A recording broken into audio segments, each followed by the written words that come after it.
live long and prosper. So in this video series, I'm going to be talking through the social justice elements of every episode of the original series of Star Trek.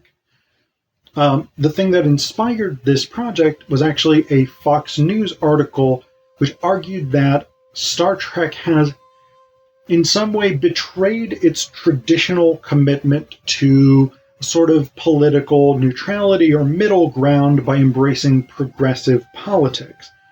In this series, we're going to see that Star Trek has always embraced progressive politics, and it's always been aspirational for social justice in various senses. I am taking a broad perspective on social justice here, so that may include multiple different types of social justice, whether that's racial, whether that's economic, whether that's religious, whether that's abilities, gender and sexuality, anything broadly considered. I will go through every episode. Some of the episodes I will interview fellow Trekkies and talk with them about it. And then below, in the descriptions, I will give you additional information about the episodes, particularly their original air date, who wrote the screenplay, and who directed that episode. I also want to dedicate this series to my dad, Michael Allen Zapkin. He was an OG Trekkie from back in the day, and it was watching the original series with him that I came to love Star Trek. So it's been a while, but the Star Trek series is back. We are picking up with Season 2. I am only going to be posting 2 videos a week every Friday, rather than the 3 I was trying to do before. It's just going to be more manageable for me. Plus you get a longer period of time where you get Star Trek episodes. Yay! So, today we're going to be talking about Amok Time, the first episode of Season 2. In this episode, Dr. Zoidberg goes nuts and has to be taken back to his home planet to mate. But when he gets there, Phillip Fry interferes with Zoidberg's love life, and so they have to fight to the death in Claw-Plock.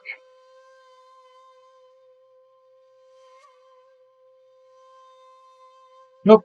Sorry, that's the Futurama parody of Amok Time. But the basic plotline is still the same.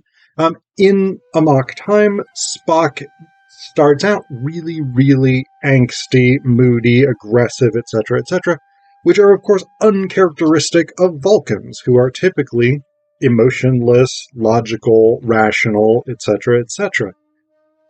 Spock requests shore leave on Vulcan, doesn't want to say why. Kirk is initially inclined to grant it, but then there's this whole back and forth with, Altair 6 is having a new president sworn in after a devastating war, and the Enterprise has to be there. They go back and forth. Spock, without authorization, orders the ship to divert to Vulcan. Then Kirk is like, hey man, you can't do that. And then finally Spock is like, okay, here's the deal. Vulcan mating customs are rooted in our ancient savage past, at which time we fought for possession of women. That is still the case in a sort of ritualized way. It's incredibly embarrassing for us as a species because it undermines the logic that we otherwise build our entire lives around. So, because Spock just physiologically needs to go to Vulcan to participate in this ritual, Kirk is basically like, meh, we're going to ignore the orders to go to Altair 6. We're going to take Spock to Vulcan. We'll get this thing done, and I'll deal with whatever the consequences are. Once they get to Vulcan, Spock invites Kirk and McCoy to come down to the ceremony with him as his best friends. They both agree. They get down there. T'Pau is officiating T'Pau is a really, really important Vulcan who we don't learn that much about, apart from the fact that the Federation Council wanted her to join as a member, and she was like, no, son, I'm not doing that. I got Vulcan stuff to do, weddings to officiate and whatnot. They also meet T'Pring, who's Spock's ultra-betrothed, I guess. So their minds were linked at age 7, so that at the correct biological time, they would both be drawn to this ceremony. She decides that she wants to choose the Caliphie, which is the challenge, and so Spock has to fight for her. Stan, who's another Vulcan who's just sort of there, wants to be the one who fights for her because he wants to marry her, but T'Pring chooses Kirk. Whoa! Plot twist! So, Kirk and Spock have to fight. Kirk accepts the challenge, thinking that he can knock Spock out, and Spock won't have to try and deal with Stan. And once the challenge is accepted, T'Pau is like, oh, secondary plot twist, it's a fight to the death. You should have asked about that earlier. Because Kirk and McCoy are like, what? No, not fight to the death. That's no good. But then T'Pau's like, hey, you accepted the challenge. It's game on now. So Kirk and Spock are fighting. End of round 1. McCoy's like, hey, this isn't fair because the air on Vulcan is too hot and thin for Kirk, so I will give him this potion in a hypo, and that will give him a fair chance. He does that. Shortly after, fighting, Kirk is dead. Spock is like, this is no good. I'm sad now because I've killed Kirk, who is my friend and my captain. T'Pring, why would you do this thing? And T'Pring is like, I didn't want to be your wife because you're famous, and I didn't want to deal with that for unspecified reasons. I wanted to be with Stan, which is an interesting point. I'm going to talk more about that. I wanted to be with Stan, so I chose your captain because if he won, he would not want to marry me, and so I would get to marry Stan. If you won, you would be upset with me for choosing the Caliphie and having you kill your captain, so you wouldn't marry me, so I would get to marry Stan, or you would marry me, but then you would leave because you're a Starfleet officer, and so I would have your stuff, and I would be married to you, but still Stan would be there. And Spock pronounces that flawlessly logical. It's actually not, and we're going to talk about that in a little bit. So they sort of wrap up everything. Spock's like, I'm going to have to go surrender myself to the authorities because I murdered the captain, and that's not okay under Starfleet regulations. And then he beams back up to the ship, and Kirk is like, hey man, so I'm not dead. McCoy just sort of knocked me out with his medicinal compound. So it would look like I was dead, so it would seem like you won the fight. So everybody wins,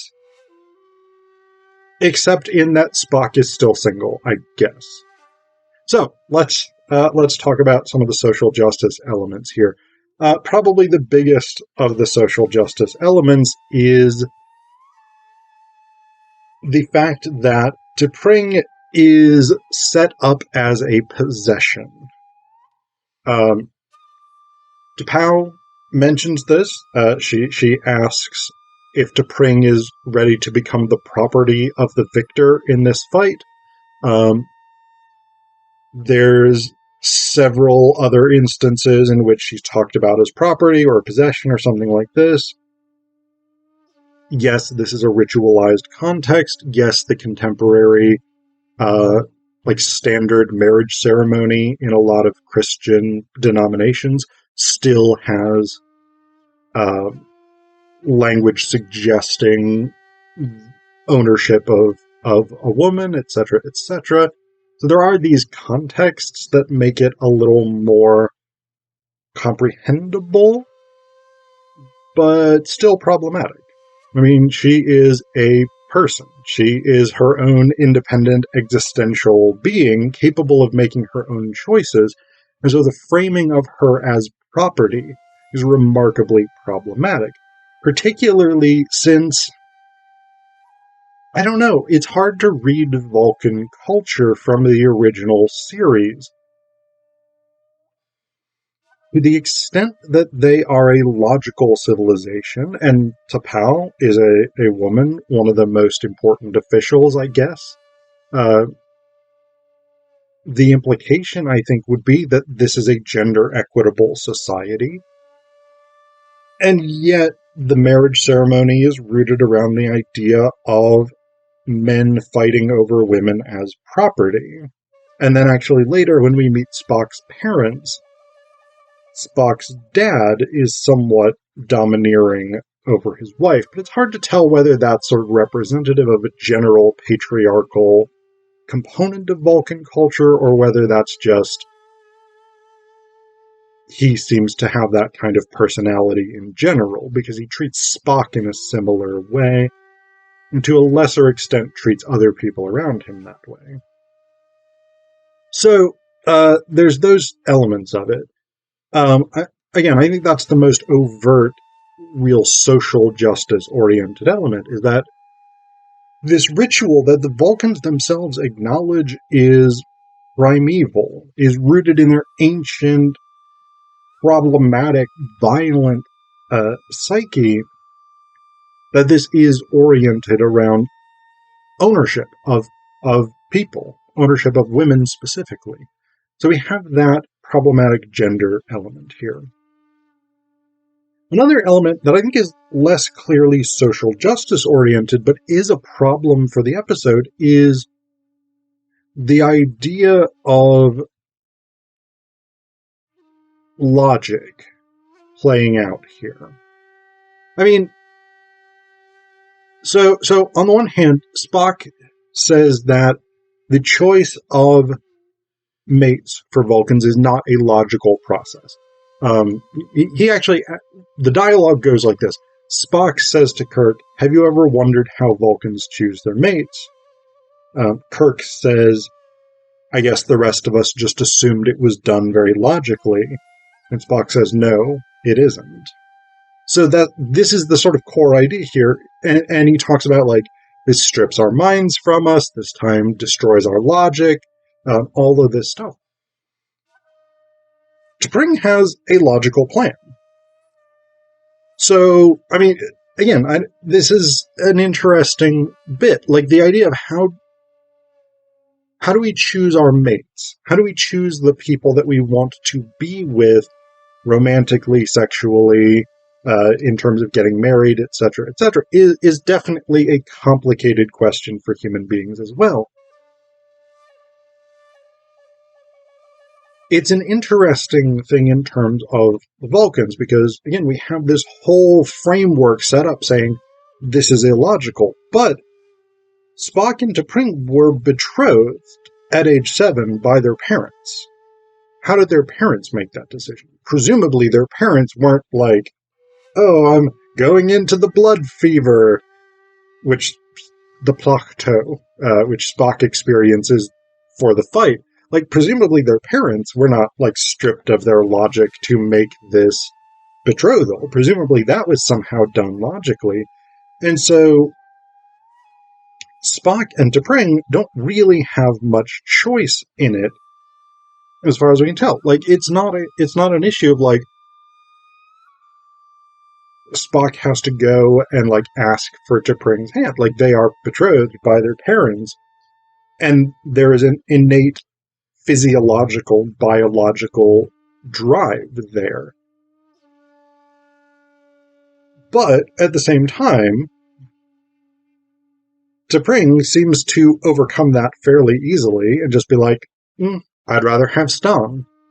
So that's a striking element. So it's an interesting thing. Like, is it illogical or is it logic plus emotion? And it's not super clear. But the other element in terms of the logic in this episode is T'Pring's reasoning for choosing Kirk, right? If Kirk wins, he won't want her, and so she gets to marry Stonn. If Spock wins, he'll be pissed at her, so he won't marry her and she'll get to marry Stonn. Or Spock will marry her, then he'll leave, and she'll still get to be with Stonn. Those are the three options she envisions, but I can think of at least two more.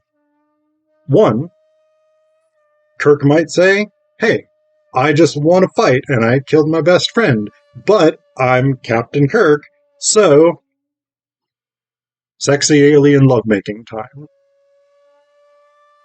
I mean, she would not be the first alien species that Kirk has made out with. She would not be the last alien species that Kirk has made out with. Sure, there's a good logical reason to think he'd be like, you had me kill my best friend and my first mate for no particularly compelling reason other than that you wanted to marry somebody else. I guess that's a compelling reason. I shouldn't put it that way necessarily, but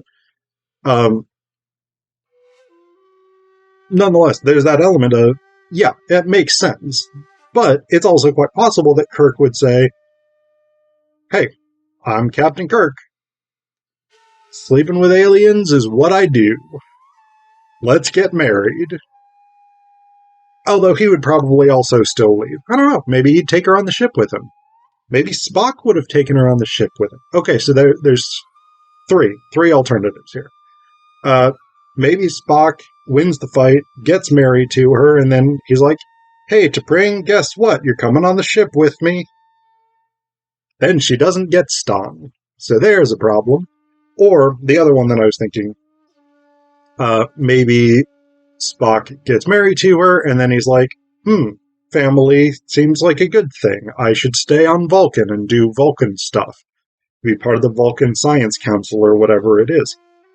At which point, no Stonn. So, all I'm saying, she's got 3 scenarios in which she gets to marry Stonn. I can think of 3 scenarios in which she doesn't get to be with Stonn. Not flawlessly logical. So, there you go.